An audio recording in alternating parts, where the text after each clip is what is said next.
रामपुर गांव की, जहाँ के मर्द महिलाओं को हमेशा नीचा दिखाने की कोशिश में रहते। अरे अभी तक खाना नहीं आया क्या? मुझे एक और शादी करने की जरूरत है। नहीं जी नहीं, ऐसा मत करना, वरना मैं कहाँ जाऊंगी?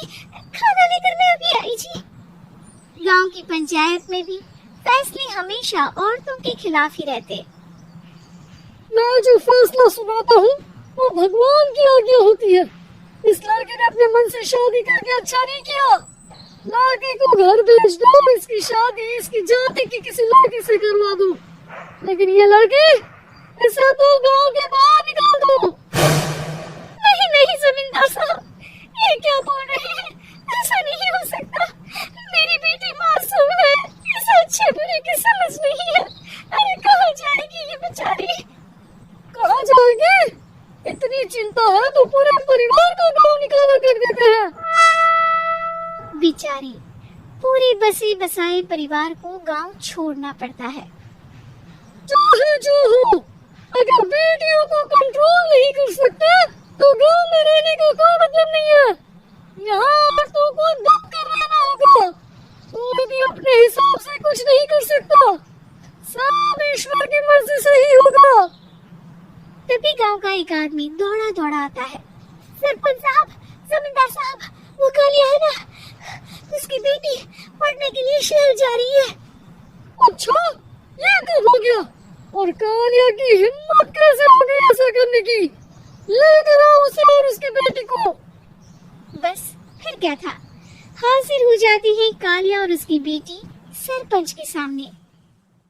अरे कालिया, ये क्या सुनने में आ रहा है? बेटी को इंजीनियर बना रहा है तू? और ये बताओ, गांव में तो स्कूल नहीं है, फिर कहाँ से इतनी क्लास पास कर गई तेरी बेटी? राधा, जो कि कालिया की बेटी है, उसे लगता है कि सरपंच उसकी तारीफ कर रहे हैं। सरपंच जी, मैंने ऑनलाइन पढ़ाई की है, डिस्टेंस लर्निंग से।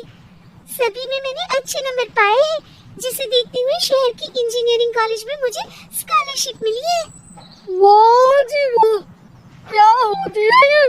पहले तो ये बताओ, फिर आगे की बात करते हैं। पूरा गांव राधा की बात सुन रहा था और राधा बोलती जा रही थी। तो ऐसे मैं फ्री में एक अच्छी शिक्षा लेकर गांव में जो कुछ परेशानियां हैं, जैसे बिजली, पानी और इंटरनेट जैसी समस्याओं के लिए काम करूंगी। मैं गांव को शहर से जोड़ने के लिए पुल का निर्माण करवाने का प्रस्ताव रखूंगी। मुझे पूरी उम्मीद है कि जल्द ही हमारा गांव भी तरक्की की राह पर चल पड़ेगा। राधा की बात सुनकर सारे गांव वाले ताली बजाने लगते हैं। सरपंच को समझ नहीं आता कि वो क्या करे। चुप रह नादान लड़की, गांव के खिलाफ जाने के लिए तुझे गांव से बेदखल कर दिया जाएगा, वो भी पूरे परिवार के साथ। और हाँ, अगर ठीक से गांव में रहना चाहती है तो ये पढ़ाई लिखाई छोड़ दे। हम तेरे लिए गांव का कोई होनहार लड़का देखेंगे। तभी गांव का एक आदमी बोल पड़ता है।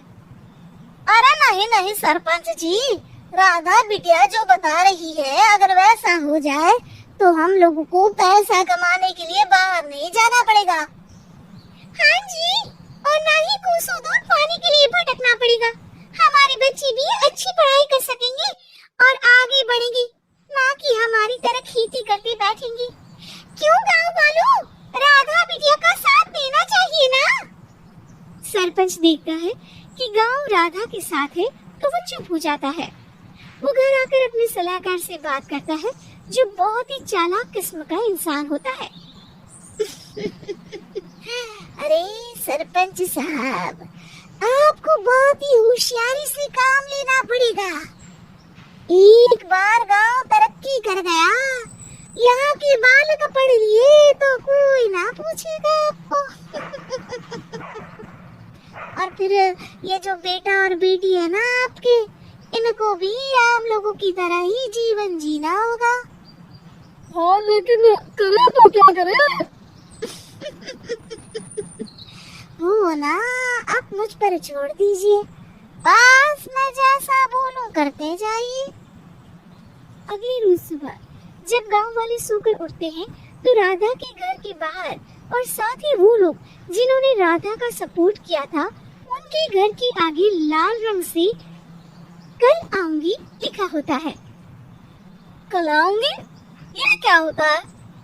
अरे ये तो खून से लिखा है, लगता है कोई भूत प्रेत या चुड़ैल का साया है। चलो सरपंच जी के पास चलते हैं। सभी सरपंच के पास जाकर उसे सारी बात बताते हैं। अरे ये तो बड़ी मुश्किल की बात है। चलो मैं एक बाबा को जानता हूँ, उन्हें बुला लेता हूँ। सरपंच बाबा को लेकर गांव के घर के बाहर जाता है। ओहो, तो ये वो चुड़ैल है जो उन लोगों को निशाना बना के जो गांव को बदलने का सपना देखते हैं। वो गांव को ऐसे ही संपन्न देखना चाहती है। वो नहीं चाहती कि कोई बाहरी आकर कायाकल्प करे। क्या तुम लोगों में से किसी ने गांव को बदलने की सोच रखी है? तभी राधा की माँ रोते रोते आती है। मेरी राधा कैसे गायब हो गई है? अरे कोई तो बचाओ, मेरी बच्ची कहाँ गई?